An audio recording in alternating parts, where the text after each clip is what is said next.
दोस्तों, राधे राधे।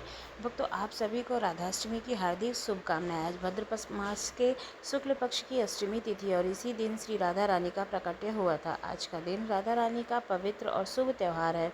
संसार में श्री राधा जैसी भगवती कोई अन्य स्त्री नहीं है, जिसके पति स्वयं तीनों लोकों के स्वामी भगवान श्री कृष्ण हो और जो सदैव उनके कंधे पर गलबलैया डाले रहती हो। जहाँ श्री राधा जी जाती हैं, भगवान श्री कृष्ण उनके अधीन होकर के साथ साथ जाते रहते हैं। श्री कृष्ण के वाम भाग में प्रकट हुई श्री राधा के कठिन तप, प्रेम और सेवा के द्वारा ही श्री कृष्ण के प्रेम की स्वामिनी बनकर उन्हें प्राणों से भी अधिक प्रिय कर लिया। आज हम आपको श्री राधा अष्टमी की वह पवित्र कथा सुनाने जा रहे हैं, जो इस दिन अवश्य सुननी चाहिए। इससे श्रद्धा और प्रसन्नचित्त मन से सुनने पर सभी मनोकामनाएं पूर्ण होती हैं तथा पाप और संकट दूर हो जाते हैं। कहा जाता है, इस व्रत के फलस्वरूप मनुष्य को वही पुण्य मिलता है जो 1000 कन्याओं के विवाह से मिलता है, अर्थात 1000 कन्यादान करने के बराबर का फल केवल एक बार राधा अष्टमी का व्रत करने से ही प्राप्त हो जाता है।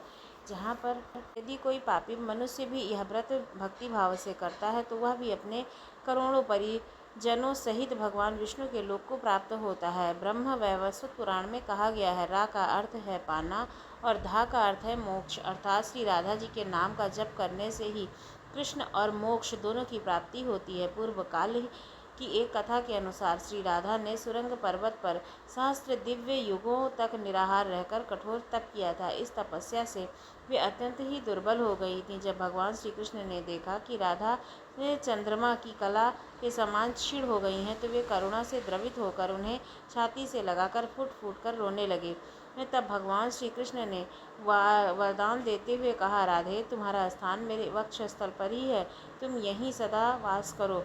तुमसे तुम्हारा अविचल प्रेम और भक्ति हमेशा बनी रहेगी, उसे कभी नहीं छीनूंगा। सौभाग्य, मान और गौरव की दृष्टि से तुम मेरे लिए सबसे श्रेष्ठ और सर्वाधिक प्रियतमा हो। संसार की समस्त युवतियों में तुम्हारा स्थान सर्वोच्च है। मैं सदा तुम्हारे गुण गाऊंगा, पूजा करूंगा। तुम मुझे सदा अपने अधीन समझो और जान लो कि मैं तुम्हारी प्रत्येक आज्ञा का पालन करने के लिए बाध्य रहूंगा। जैसे आभूषण शरीर की शोभा बढ़ाते हैं, वैसे ही तुम मेरी शोभा बढ़ाती रहोगी। भगवान श्री कृष्ण आगे कहते हैं कि राधा मेरी परम आत्मा है, मेरा जीवन है। श्री राधा से ही प्रेम पाकर मैं उस प्रेम को अपने भक्तों में बांटता हूँ। मेरी सेवा के माध्यम से ही राधा ने मनोहर रूप, सौभाग्य, मान, गौरव और मेरे हृदय में अचल स्थान प्राप्त कर लिया है। वे ही मेरी अनंत शक्ति स्वरूपा पत्नी है। वृंदावन लीला में अलौकिक दृष्टि में देखें तो श्री कृष्ण ने केवल 11 वर्ष की अवस्था में ही ब्रज का परित्याग कर मथुरा का मार्ग अपनाया था। इतनी छोटी अवस्था में स्त्रियों के साथ प्रणय की कल्पना भी नहीं की जा सकती थी, किंतु अलौकिक और दिव्य जगत में श्री राधा और कृष्ण सर्वथा एक ही तत्व हैं। भगवान श्री कृष्ण ने स्वयं ब्रह्मा जी को श्री राधा के दिव्य विग्रह का दर्शन कराया और उनकी मूर्ति के लिए उन्हें एकांत वन में ले गए। वहीं पर ब्रह्मा जी के द्वारा राज रस कृष्ण और महाभाव स्वरूपिणी राधा की विवाह लीला संपन्न हुई। यह दिव्य विवाहिता श्री राधा सदा ही श्री कृष्ण के साथ रहती, परंतु सामान्य दृष्टि में अदृश्य रहती। केवल उन्हीं साधकों को वह युगल दर्शक प्राप्त होते थे जिन पर स्वयं श्री कृष्ण और श्री राधा की कृपा होती थी। पौराणिक कथा के अनुसार राधा माता गौलोक में श्री कृष्ण के साथ निवास करती थीं। एक बार देवी राधा गौलोक में कहीं बाहर गईं। जब वे वापस आईं तो देखा श्री कृष्ण भगवान गौलोक में नहीं हैं। उस समय भगवान श्री कृष्ण अपनी एक सखी विरजा के साथ गौलोक में विहार कर रहे थे। यह बात जब राधा जी को मालूम हुई तो वे क्रोधित हो उठीं और सीधे वहां पहुंच गईं। वहां पहुंचकर उन्होंने भगवान श्री कृष्ण को बुरा भला कहा। राधा जी का यह व्यवहार भगवान श्री कृष्ण के परम मित्र श्री रामा को बिल्कुल भी अच्छा नहीं लगा। उन्होंने राधा जी को पृथ्वी पर जन्म लेने का श्राप दे दिया। राधा रानी को इतने गुस्से में देखकर भगवान श्री कृष्ण की सखी विरजा भी वहां से चली गईं। इस श्राप के बाद राधा रानी ने भी बदले में श्री रामा को श्राप देते हुए कहा कि तुम राक्षस कुल में जन्म लोगे। राधा रानी के श्राप के कारण ही श्री रामा का जन्म शंखचूड़ नामक दानव के रूप में हुआ था। यद्यपि दानव कुल में जन्म लेने के बाद भी वह भगवान विष्णु का अत्यंत भक्त था, वहीं दूसरी ओर राधा रानी ने भी पृथ्वी पर वृषभानु के घर में पुत्री के रूप में जन्म लिया, किंतु वे वृषभानु की पत्नी देवी कीर्ति के गर्भ से नहीं जन्मी थी। दरअसल जिस समय श्री रामा और राधा रानी ने एक दूसरे को शाप दिया था, उसी समय भगवान श्री कृष्ण ने राधा रानी से कहा, हे राधे, अब तुम्हें पृथ्वी पर देवी कीर्ति और वृषभान की पुत्री के रूप में रहना होगा। जब तुम विवाह योग्य हो जाओगी तो तुम्हारा विवाह मनुष्य के रूप में अवतरित हुए रायण नामक वैश्य से होगा, जो मेरे अंश के अवतार होंगे। धरती पर भी तुम मेरी प्रियतमा बनकर रहोगी, परंतु वहाँ हमें बिछड़ने का दुख सहना होगा। यह सुनकर भगवान श्री कृष्ण ने आगे कहा, हे राधे, अब तुम पृथ्वी पर जन्म लेने को तैयारी करो।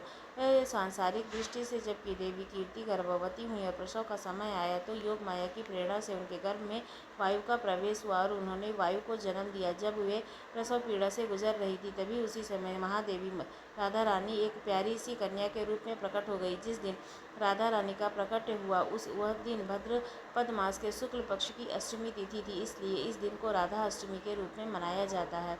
इस दिन भगवान श्री कृष्ण और राधा रानी की विशेष पूजा की जाती है। इस व्रत को करने से सभी सांसारिक सुख समृद्धि प्राप्त होती है। मान्यता है इस व्रत को करने से घर में धन की कमी नहीं रहती और सदा बरकत बनी रहती है। अब आइए राधा अष्टमी की एक दुर्लभ कथा को सुनते हैं, जो मनोकामनाओं को पूरी करने वाली है। एक गाँव में रमा नामक स्त्री रहती थी। उसका विवाह 5-6 वर्ष पहले हो गया था, लेकिन उसकी गोद सोनी थी। एक बार राधा अष्टमी का उत्सव आया। गांव की स्त्रियां बरसाना जा रही थी। उन्होंने रमा से कहा, तुम भी हमारे साथ चलो, राधा रानी बहुत दयालु हैं, तुम्हारी गोद अवश्य भरेंगी। रमा कई महीनों से घर से बाहर नहीं निकली थी, परंतु उसके पति और सास ने भी उसे जाने की अनुमति दे दी। रमा के मन में ठान ली थी कि राधा रानी उनकी गोद अवश्य भरेगी। जिस दिन उसे यात्रा पर निकलना था, उसी दिन उसके पैर में चोट लग गई और चलना मुश्किल हो गया। फिर भी वह हिम्मत करके गांव की स्त्रियों के साथ यात्रा पर चल पड़ी। पूरे रास्ते राधा कृष्ण का नाम जप और कीर्तन करती रही और अंततः बरसाना पहुंच गई। वहां स्नान करके उसने राधा रानी के मंदिर में जाने की तैयारी की। राधा रानी के महल में जब आना होता तो बहुत ऊंची ऊंची सीढ़ियां चढ़नी पड़ती हैं।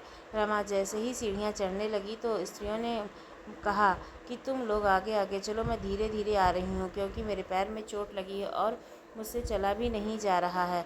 2-4 सीढ़ियाँ चढ़ने के बाद उसका पैर मुड़ गया और वह नीचे गिरने लगी। तभी 7-8 साल की एक सुंदर कन्या ने उसका हाथ थाम लिया।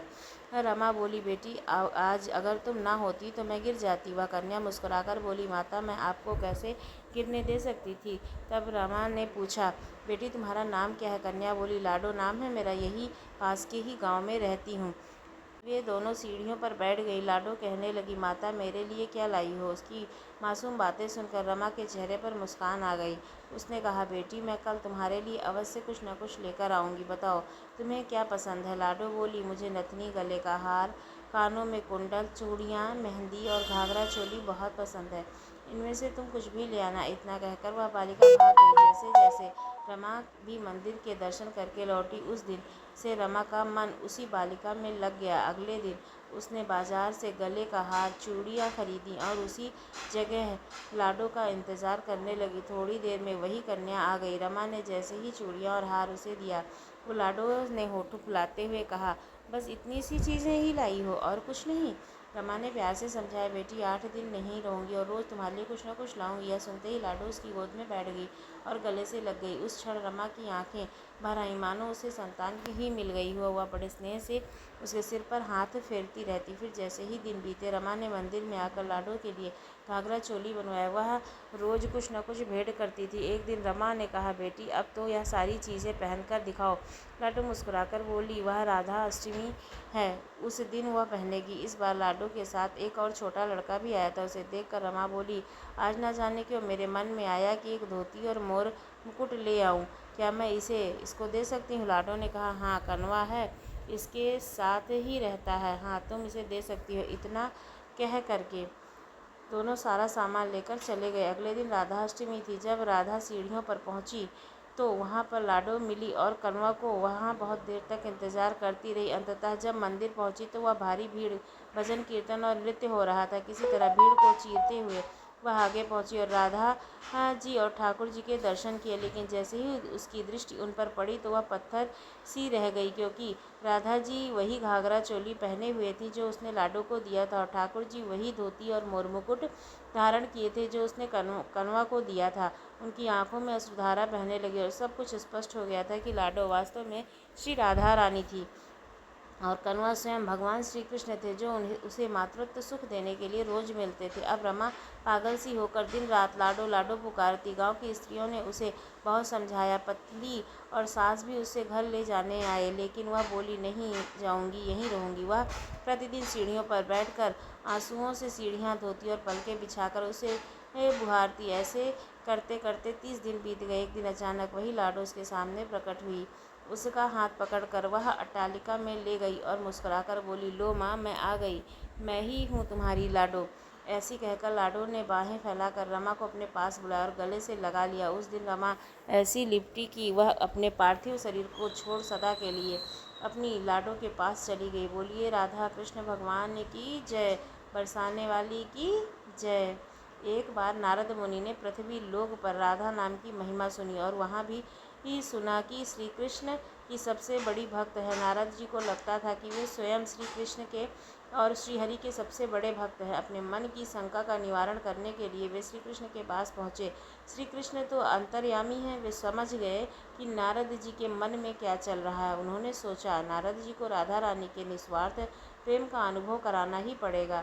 जब नारद जी आए तो श्री कृष्ण जी सिर पकड़कर बैठ गए। नारद जी ने चिंतित होकर पूछा, प्रभु आपको क्या हुआ है? श्री कृष्ण ने कहा, नारद जी, मेरे सिर में बहुत ही भयंकर दर्द हो रहा है। नारद जी ने पूछा, इसका निवारण कैसे होगा प्रभु? श्री कृष्ण ने कहा, यदि कोई मेरा सच्चा भक्त अपने चरण को धो करके मुझे चरणामृत पिला दे, तभी मेरा यह दर्द दूर हो सकता है। नारद जी की सोच पड़ गए। मैं तो सच्चा भक्त हूँ, पर अपने चरणों अमृत पिलाने में मुझे नरक तुल्य पाप मिलेगा। ऐसा पाप मैं कैसे करूँ? उन्होंने यह बात रुक्मिणी जी और अन्य रानियों से भी कही, पर किसी ने भी अपने पाप को सिर पर लाने का साहस नहीं किया। अंततः नारद जी को राधा रानी की याद आई। उन्होंने जाकर सारा प्रसंग राधा रानी को सुनाया। राधा रानी ने तुरंत अपने चरण धो करके जल नारद जी को दे दिए और कहा, जल्दी से इसे श्री कृष्ण को पिला दो। मैं जानती हूँ कि इसके लिए मुझे नरक तुल्य पाप मिलेगा, पर अपने प्रियतम श्री कृष्ण के दुख से निवारण के लिए मैं कोई भी पाप सहने को तैयार हूँ। नारद जी जब चरणामृत लेकर श्री कृष्ण के पास पहुँचे तो उन्होंने देखा कि श्री कृष्ण मंद मंद मुस्कुरा रहे थे। तब नारद जी को समझ आ गया कि राधा रानी का प्रेम निस्वार्थ और सच्चा है। वास्तव में श्री कृष्ण ने यह लीला केवल नारद जी को यह अनुभव कराने के लिए रची थी कि राधा ही उनकी सबसे महान भक्त हैं। बोलिए राधा वल्लभ की जय। आइए बरसाने की एक सच्ची घटना सुनते हैं, जो आपकी मनोकामना को पूरी करने वाली है। बरसाना में जहाँ राजेश्वरी श्री राधा रानी का जन्म हुआ था, वहीं एक सेठ जी रहा करते थे। वे अत्यंत संपन्न थे। आलीशान मकान में भव्य दुकान, 3 बेटे और 3 बहुएं थीं। सब कुछ होने के बावजूद उनके मन में हमेशा एक कमी खटकती रहती। उनकी कोई पुत्री नहीं थी। उन्हें लगता था कि काश मेरी एक बेटी होती तो मैं उससे अपने मन की सारी बातें साझा कर पाता। कुछ समय पहले ही उनकी पत्नी का देहांत हो गया था, जिससे उनका अकेलापन और बढ़ गया था। वे प्रतिदिन अपने घर के पास स्थित राधा रानी के मंदिर में दर्शन के लिए जाया करते थे। एक दिन मंदिर में एक संत पधारे। उन्होंने सेठ जी को उदास देखा और पूछा, बेटा तुम्हें किस बात का दुख है? सेठ जी ने कहा, महाराज मेरी कोई बेटी नहीं है, यही मेरे दुख का कारण है। संत मुस्कुराए और बोले, जब जीवन में किसी चीज़ की कमी हो तो उसकी जगह भगवान को बिठा लेना चाहिए। जब तुम बरसाने में रहते हो तो क्यों न राधा रानी को ही अपनी बेटी मान लो। संत की यह बात सेठ जी के हृदय में उतर गई। उसी दिन उन्होंने राधा रानी को एक बड़ा चित्र मंगवाया और उसे अपने कमरे में स्थापित कर लिया। अब अपने जीवन को उन्होंने बदल लिया था। वे उठते बैठते सोते जागते राधा रानी को ही अपनी पुत्री मानकर उससे बातें करते। दुकान पर जाने से पहले वे उन्हें भोग लगाते, प्रसाद पाकर ही निकलते और लौटकर उन्हें प्रणाम करते। धीरे धीरे उनकी भक्ति ऐसी बढ़ी कि वे हर समय राधे राधे का संकीर्तन करते और प्रसन्नचित्त रहते। एक दिन सेठ जी के घर में चूड़ी पहनाने वाली मनिहारिन आई। बहुओं ने बारी बारी से उसे चूड़ियाँ पहन ली। उसी समय राधा जी भी वहाँ प्रकट हुई और मनिहारिन से बोली, मुझे भी चूड़ियाँ पहनाओ। मनिहारिन ने सोचा शायद कोई मेहमान होगी और उसने उन्हें भी चूड़ियाँ पहना दी। राधा की चूड़ियाँ पहनकर अंतर ध्यान हो गई। अब मनिहारिन चूड़ियों का मूल्य लेने के लिए सेठ जी की दुकान पर पहुँची तो बोली, सेठ जी इस बार मुझे पैसे अधिक चाहिए। मैंने आपके घर में 4 स्त्रियों को चूड़ियाँ पहनाई हैं। सेठ जी चौंक गए और बोले, हमारे घर में तो केवल 3 ही बहुएं हैं, चौथी कौन थी? मनिहारिन बोली, मुझे तो नहीं पता, पर मैंने तो 4 जनों को पहनाई है। सेठ जी ने सोचा कि घर जाकर पूछेंगे और फिर पैसे देंगे। शाम को जब उन्होंने बहुओं से पूछा तो उन्होंने बताया, केवल हम 3 ही चूड़ियाँ पहनी थी। यह सुनकर सेठ जी ने बात को वहीं समाप्त कर दिया। रात में जब वे सोते हैं तो स्वप्न में राधा रानी प्रकट हुई और उनकी आंखों से आंसू थे। वे बोली, पिताजी, आप, मेरा मन बहुत दुखी है। मैंने अपने पिता का घर समझकर आपसे चूड़ियाँ पहनाई थीं, पर आपने मनिहारिन को मेरी चूड़ियों का मूल्य नहीं दिया। आपने मुझे अपनी बेटी तो माना, पर मेरी उपेक्षा कर दी। यह सुनकर सेठ जी रोने लगे और बोले, बेटी, मुझे क्षमा कर दो, मुझसे बड़ी भूल हो गई है।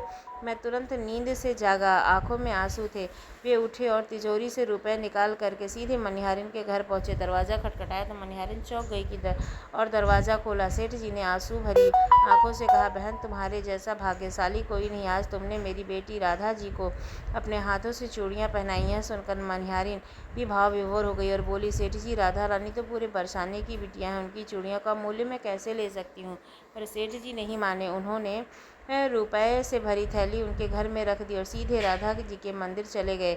उस दिन के बाद सेठ जी ने सब कुछ त्याग दिया और शेष जीवन राधा जी की भक्ति में व्यतीत कर दिया। प्रेम से बोलिए श्री राधे की जय। दोस्तों, तो आपको ये राधाष्टमी की कथा कैसी लगी? अच्छी लगी हो तो ज़रूर बताइएगा कमेंट सेक्शन में कमेंट्स करके, और मेरे चैनल को सब्सक्राइब करना ना भूलिएगा। धन्यवाद।